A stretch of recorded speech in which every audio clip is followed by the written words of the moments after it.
Well, it happened again. I moved, and it was never supposed to happen again.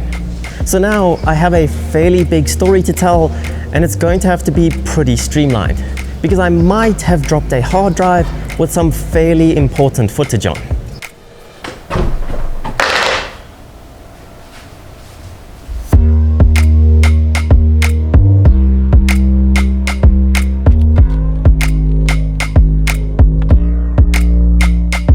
When I moved to England with my family... Oh, and I should probably apologize for the black sections in this video in advance, because, you know, that damaged hard drive. When I moved to England with my family, it was meant to be permanent. Hence how hard we committed by sending all of our possessions over. And to be honest, I don't really want to talk about it. So instead, I will list 5 reasons why I left England and came back to South Africa. 2 of which are true, and 3 of which are a lie. And you can decide for yourself which are true or not. Possible reason for moving once again, number 1. England kicked me out of the country because I didn't buy a British motorcycle. Possible reason for moving once again, number 2. I came back because my girlfriend couldn't get into the country. Possible reason for moving once again, number 3. The lack of sun when winter hit and constant wet roads covered in mud meant I could never ride, and videos were a struggle to make, which drove me into a motorcycle withdrawal-induced depression.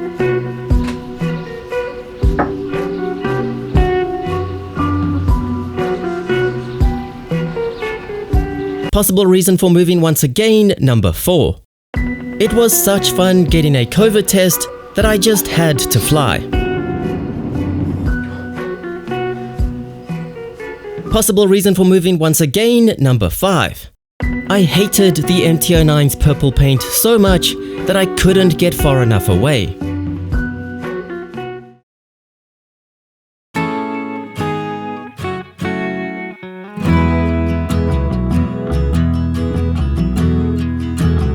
But in all seriousness, I don't know if I'll be here forever. But right this second, it's the best place for me to be. And hopefully this explains the weird content over the last month or 2.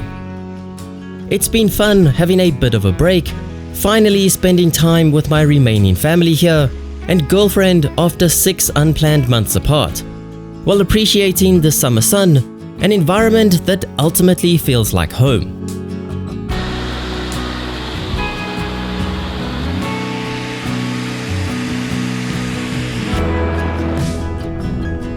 So sadly, that means that the MT09 has been sold.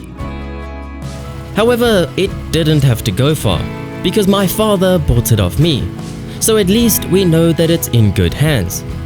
And it really was the perfect bike for an eye-opening experience, and if it were easier, I would have brought it back with me. But sadly, just like the rest of my family, it had to stay there. Thank you to The Ridge for sponsoring this video. Revolutionize your jacket pocket situation with the sleek industrial Ridge wallet. With a lifetime warranty, you could buy this one wallet and carry it for life. Choose between over 30 styles like a biker's dream carbon fiber or my go-to aluminium navy. Follow the link in the description and use code CHAOS10 to get 10% off today. So I always try to tell stories through the perspective of a biker. But sometimes in life, things happen that have nothing to do with bikes, and this is one of those times.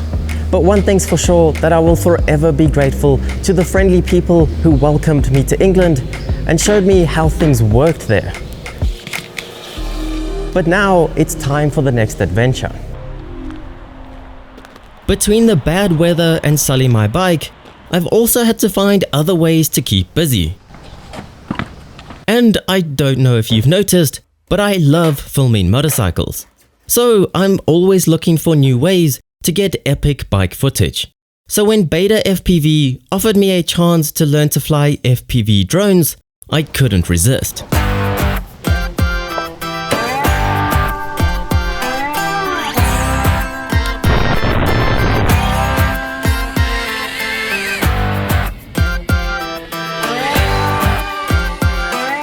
Except then they sent me this.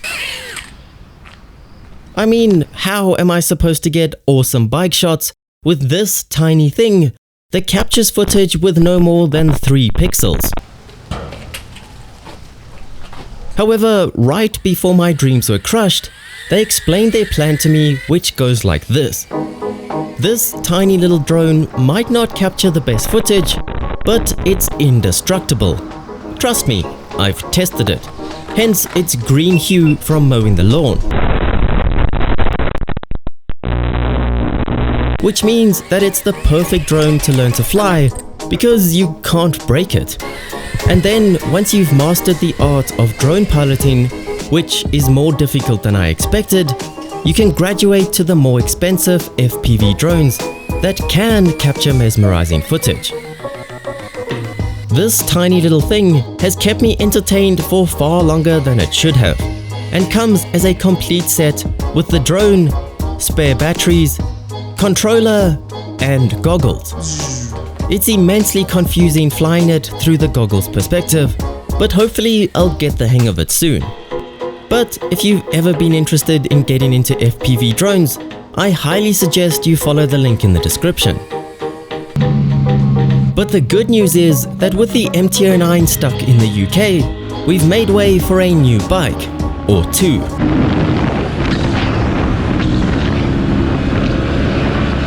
And the immediate next challenge requires a rather funny looking helmet. But I'll tell you more about that in the next video, where hopefully we can get back to normal videos. Well, as close to normal as my videos get.